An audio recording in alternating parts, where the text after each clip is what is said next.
there is Kane, I'll just make sure to go all the way back. He might, if he has flash, like if he will actually commit for me, as we can see here. Yeah, his flash is going to be up, see?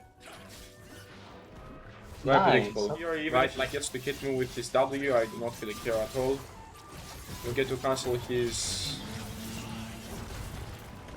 I'll just use my E like that, so I can cancel out his knockup from the ultimate. And a pretty clean game with almost 10 CS a minute. No deaths at all whatsoever. Clean lane. All clean for the most part. If you're serious about ranking up and feel stuck, forgivingbloodcoaching.com is the right place for you. You can be assured with high quality coaching, many options to choose from, flexible work hours, and because we believe in what we do, we offer a money back guarantee if you fail to reach your goals while actively following our guidance. Don't believe me? Check out the results and what our students have to say. So what are you waiting for? Try this free by clicking the link in the description below and get the rank you've always been dreaming of. His W and the Q plus ultimate and the E from Ornn. So it's a bit way too many things for me to deal at the same time in the team fights. So most likely my items are going to be Kraken into Hullbreaker. I will have one crit cloak as well for the crit, obviously, right? Yeah. And we'll see how exactly it will go. Like, I had to quickly tab into the game.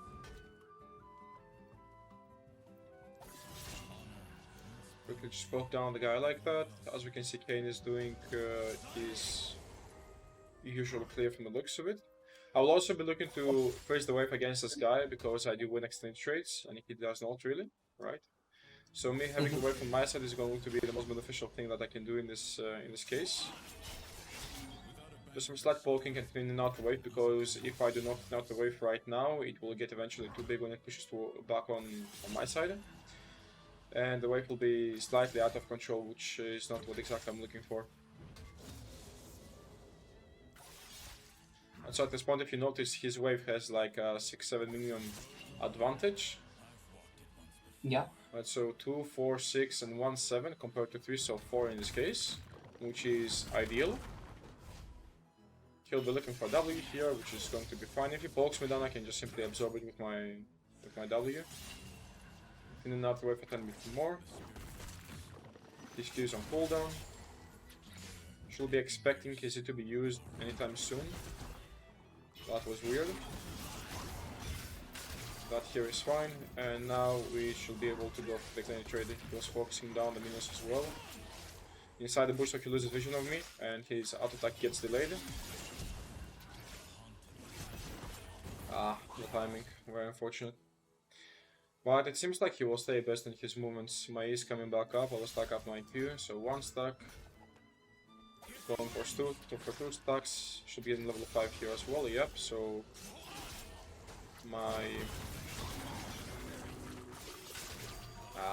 So my Q is going to have a point, an extra point for some more damage. Unfortunately, I missed my Q3, which is very bad from my side, but I'll be fine. Even if he was going to pull off his attack over there, we're still going to be okay. So now I'll just slow push this. Even though I have TP, I'm still going to be fine if I slow push this, because the wave is going to stack up quite a bit. Since as we can see, there's another wave incoming, right? Yeah. And if you will decide to actually try and fight me here, in this case we also have Jax and Kane is on both side as we saw him before. Here I will have to be much more cautious about dodging his abilities. If I get poked like that, this is no big deal. It's all about making sure to avoid his follow-up on his abilities. So that, for example. There is Kane. I'll just make sure to go all the way back. He might, if he has flash, if he will actually commit for me, as we can see here. Yeah, his flash is going to be up, see? Very predictable. Right, like, why would he be coming like this and he will go from here to here, you know, like, it's not possible, he has flash. It's just some very obvious stuff that you get to learn with experience and as time goes by. Right now we have level advantage, the wave is once again on our side. and we will simply wait for him to come. Most likely he'll be farming with his Q from far away. Right now for this cannon, he will most likely walk up anytime soon. As you can see, he's walking up right now. He should be over here, yep. And now here, even if he gets to hit me with his W, I do not really care at all. We'll get to cancel his... I'll just use my E like that, so I can cancel out his knockup from the ultimate. Because I could have sort of used it with the first part of my dash from my E to dodge his ultimate, but then if I do get to slightly mess up or like the hitbox catches me on the edge, I get knocked up, you know? Compared to the second part of my E, I do not get knocked up, I will just get the damage and then cook it from his passive, and that's it. Right? Like if you all have any questions, please let me know. Looks pretty straightforward so far. Right? And like we were talking about in the game plan lesson, playing around his weaknesses and around my strengths as much as possible. Wave is once again pushing towards me. I have two wards, so just use one of them. I don't really have to just hold in it. Guys walking up right now. I will have to use my EQ right when he goes for his E. Right, so I can follow him up. And there, one small mistake that I made was I EQ3'd a bit late. And the reason for that is I should have used my EQ3 right when his E dash was going to be over, because he's still in a sort of an animation at the end, right? Does that make sense from his E? And he still cannot really move or use an ability at the end of his E, right? Like he goes from point A to point B and then he stops here for like a second. So I should have done my EQ3 a bit earlier to make sure that the knockup goes to and he doesn't go for his W. So that's just one small mistake over there from my side. Now I'll just let him heal my minions over here. Preferably I want him to use Q and W, if possible both. If not possible for both, just one of them is going to be more than fine. And ideally if he gets to walk up here for my casters, it's going to be even better because then I'll have more space to chase him, right? Yeah. I may have to sacrifice a minion or two. So here I won't sacrifice the cannon there. Not a peasant. Using my W to absorb his powered auto. At this point he should have ultimate if I'm not mistaken, and to be completely honest with you, I didn't really pay attention for the last few seconds where exactly Kane was at. So I'll just get the recall and come back to lane making sure that I'm going to be safe. Because there right now the opportunity for the kill is present, right? But I was at such an amount of HP that if I was going to make one mistake at a 2v1, right, and I just die, and I will give away 600 gold compared to potentially getting like 220 from this guy, 250, right? So it is not worth it at all whatsoever for me. It is much more worth it for me to play it in a much safer manner and to not throw away my lead than actually going for that one, even though it was doable. It's just it wasn't that worth it considering the situation. Now if I was 0-2, right, or something like that, then of course it was going to be much more worth it. Because like, okay, like if I die I'm 0-2 already, so you know. So right now I'll just slow push towards him. I will not really kill the minions, just get them right before they are about to die, so last hitting them. Kane should be somewhere on top side at this point, so I would like to stay as much to the left side of the lane as possible. Poke down the guy, yeah. As I was saying, right? Yeah.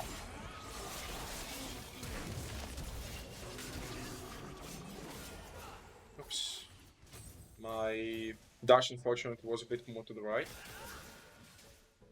But since Kane was missing for quite some time on the minimap, and the way I like to play it in such scenarios is just assuming that he's gonna be close to my lane. Right, just making sure that I'm going to be on the left side to make it as difficult as possible for them to actually gank me in case it is going to happen. Right, and if it happens, then I'm already prepared for it. If it doesn't, then it's kind of whatever, you know? But I'm already taking action to be safe in case this scenario is going to happen. Here as well, it is not really worth it for me to use the P.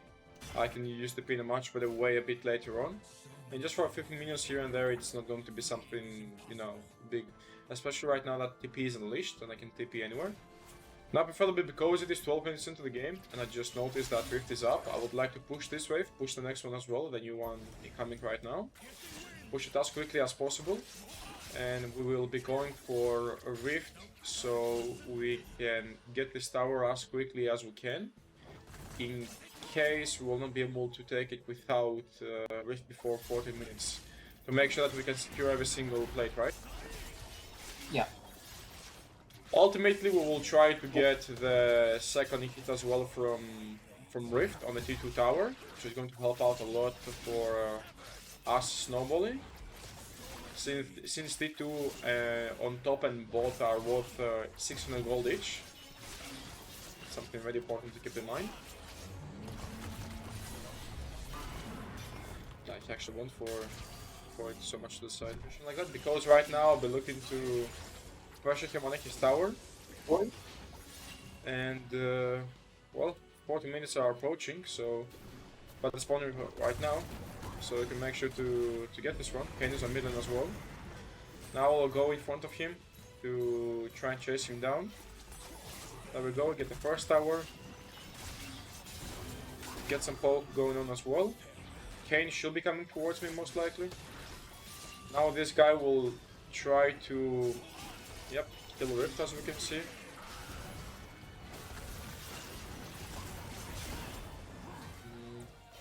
This is slightly more forward. Okay, he's not chasing me anymore, so we are fine. For Orin, that he was trying to get the Rift to be hit when the eye was still exposed, and me just going and fighting him for like a second or two. 1.5 times, so the eye was going to close, and the hit on the tower was going to be secured, as you can see. Now when I will go once again on top lane to try and get this tower, it will be much easier, faster, and safer for me to get this, get the 600 gold, and have this whole side, this whole top side of their jungle into my control to some extent, right? Because Ornn is going to be approximately here, right? So I'll be able to get in and out of the jungle on the top side, that is, without really having any issues or anything like that. I'll also be able to create much more pressure for a much longer period of time, since the wave will push much deeper into their side, right? Which will buy me time to make rotations and help my teammates out for Drake, Baron, maybe another tower, maybe simply a play on another lane. 2 guys on bot lane, actually 3 guys bot lane, 1 guy, okay. 4 guys bot lane. 1 guy's mid lane, so we know where everybody is on the map. If my teammates tower, I don't really care. It is not in my control, and if I go over there and try to help them out, it is nothing secure for me, if that makes sense, right? Like, yeah, I TP, and the chance for me to get something, like get a kill, I'm talking about, right, not an assist, is not that big, because we're going to be 4v4, right? Like, it's not that realistic for me to get something, or the chances at least are not that high. So much safer for me to save my TP, get a 2-2 on top lane, get to deny them waves and stuff like that. And as you can see, my teammates thankfully were able to win this fight on bot lane. So we pushed the wave on top lane, it crashed, they're losing minions from over there. I will get this aftercap as well to make sure to deny them as many resources as possible. Mid wave is getting pushed in, so we can try to help our teammate out to try and get this T2 tower. Unfortunately, we won't be able to do so. So we get this wave on middle, which we just pushed, we go for scuttle topside, and if this wave is going to be pushed in fast enough, then we're going to move towards top lane to get this wave quickly plus cracks, and then we're going to be looking for the recall. Even though we have this much gold, as long as we know what exactly we are doing and we're not just fucking around, we're more than safe to go and do those things that we're talking about right now. So 1, 2, 3 guys on the map, and 4, we know this guy is dead and he's coming from base currently. Only Kane is missing, so for Kane we can place a ward over here quickly, and as you can see, he's over there. Who knew? I didn't. So quickly just check for this guy over here. Quickly. Okay, that was greedy from me. It was just greedy from my side, but then I crit him, and I thought I would. My damage was going to be enough, but I was simply being a greedy fox, so that's my fault. This guy's trying to chase me for some reason, so we'll see what's happening over here. They are trying to trap me or something, but I mean, it's not going to really work. Kane is low on HP. I can simply turn on It's trash. Quickly get the kill on this guy. Oh, we won't because he flashed away, but that's okay. So since we have two teammates on top lane, I will just let them get this wave. I will get my Hullbreaker so I can start split pushing. Ideally, I will get this wave to push under the T2 tower and then go for Drake while there is going to be pressure created on bot lane. Right, and once we get the Drake on bot side jungle, we will later on play around Baron since, as you can see, currently the game is at 18-20. And that 20 means obviously Baron spawns. And we're going to be able to use that as pressure to be able to split push and make it as difficult as possible for the enemy team to react accordingly to this kind of actions. My teammates seem to be doing some unnecessary stuff over there on top lane, so it seems like somebody's going to die, and that somebody's going to be Braum. Maybe Varus is going to die as well, but well, it is not in my control, so I will quickly get to push this wave to make sure that the incoming wave right behind me is going to crash. My Jack seems like he's going for Drake, so I will do Grom, and I will join him a tiny bit later on. Ashe seems like she will be walking up. If she will not go through lane, she will come through here, and she's not. But we can use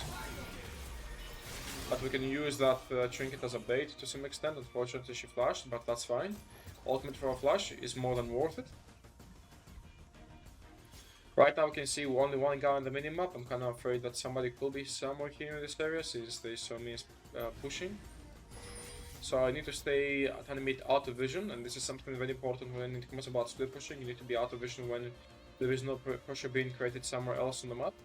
So now there is pressure created over there, for example. And now we get to show up. And fight. And get to create pressure of our own.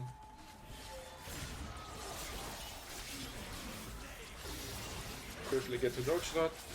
Get a kill on this guy as well. And something very important as well is you need to stay as calm as possible. If you have noticed so far so long, I haven't really panicked. Even if I fucked up with something, it is what it is, right? Like you live and learn. Make mistakes, learn, and do better next time. So no need to really overthink and make a big deal out of it. To make a way for this wave over here, as you can see. To get this tower as well, open up bot lane too, so we can get mid bot in here. Once mid bot is going to be down, I will not really interested in a fight over there, so I will not really join. Even if they get to die, I don't really care. It isn't something worth it. The goal here is to get the inhibitors and just get the fuck out. If you can get a kill, which is going to be safe like this, is going to be a bonus. But no really need to overforce it and slow down the game or anything like that. As you can see, we didn't really commit for anything stupid like ours did, the rest of my teammates. And a pretty clean game with almost 10 CS a minute, no deaths at all whatsoever, clean lane, all clean for the most part. Clean immediately as well, split pushing, team fight, playing around vision, and where people are going to be at, what they're most likely going to do, etc. Right?